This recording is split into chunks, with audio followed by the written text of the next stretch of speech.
என் பேர் சாரதா, 56 வயசு, சென்னை பெசன்ட் நகர்.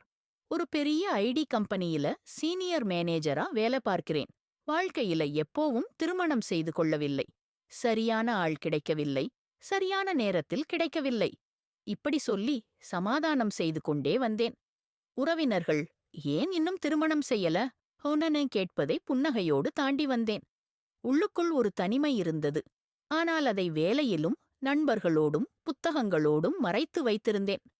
கடந்த 6 மாதங்களாக என் வாழ்க்கையில் ஒரு புது நிறம் தோன்றியது. அவன் பெயர் விக்ரம்.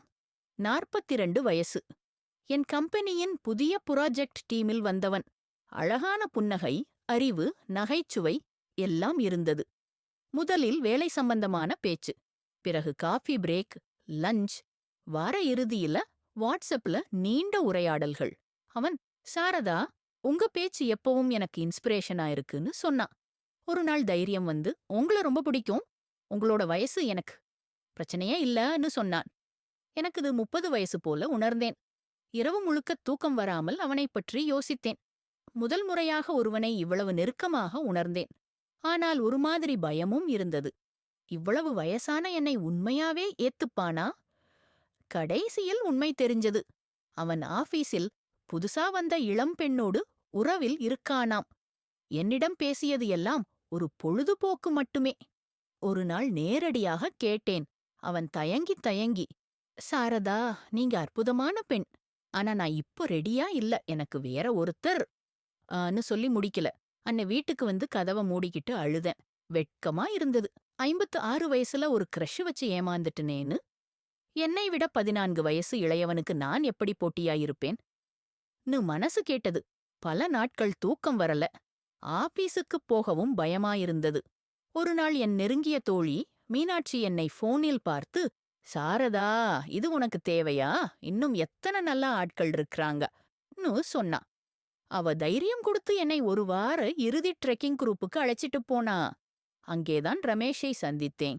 59 வயசு, ரிட்டையர்டு பேங்க் மேனேஜர். அவர் மனைவியை 2 வருஷத்துக்கு முன்னாடி இழந்திருந்தார். ட்ரெக்கிங் முழுக்க அவர் என்னோடு பேசினார். இயற்கை, புத்தகங்கள், பயணம் எல்லாத்தையும் பற்றி ஆழமா உரையாடினோம். அவர் கண்களில் ஒரு அமைதியும் ஆழமும் இருந்தது. விக்ரமிடம் இருந்த வேகமும் ஃப்ளர்ட்டிங்கும் இல்லை, ஆனா ஒரு உண்மையான அக்கறை இருந்தது. ட்ரெக் முடிஞ்சதும் அவர் எனக்கு மெசேஜ் அனுப்பினார். சாரதா, உங்களோட பேச்சு எனக்கு ரொம்ப பிடிச்சிருக்கு. ஒரு காபி சாப்பிடலாமா? முதல் சந்திப்பு ஒரு அமைதியான கஃபேல். அவர் தன் வாழ்க்கையைப் பற்றி பகிர்ந்து கொண்டார். தன் தனிமையை, மனைவியை இழந்த வலியை. நானும் என் கிரஷ் விஷயத்தை சொன்னேன். அவர் சிரித்து, வயசு ஒரு எண்ணிக்கை மட்டும்தான் சாரதா, உள்ளுக்குள்ள இருக்கிற உயிர்தான் முக்கியம். நான் உங்களைப் பார்க்கும் பொழுது ஒரு இளம் பெண்ணைத்தான் பார்க்கிறேன். பல மாதங்கள் சென்றன. நாங்கள் நண்பர்களானோம். பிறகு நெருங்கிய நண்பர்களானோம். ஒரு நாள் அவர் கையைப் பிடித்து, சாரதா, எனக்கு உங்க கூட வாழ்க்கையைத் தொடங்க ஆசை. திருமணம் வேண்டாம் என்றாலும் பரவாயில்லை, உங்களோடு இருக்க ஆசை. நான் அழுதேன். இம்முறை சந்தோஷத்தில். இப்போ நாங்கள் ஒன்றாக வாழ்கிறோம். ஒரு சின்ன அடுக்குமாடி குடியிருப்பில். காலையில் ஒன்றாக நடை, மாலையில் ஒன்றாக சமைப்பது, இரவில் ஒருவருக்கு ஒருவர் புத்தகம் வாசித்துக் காட்டுவது. வயது ஒரு தடையல்ல. சரியானவர் வருவார், அது 30 அல்லது 56. மனசு இளமையா இருந்தால் போதும். இப்போ ஒரு முக்கியமான கேள்வி உங்களுக்கு.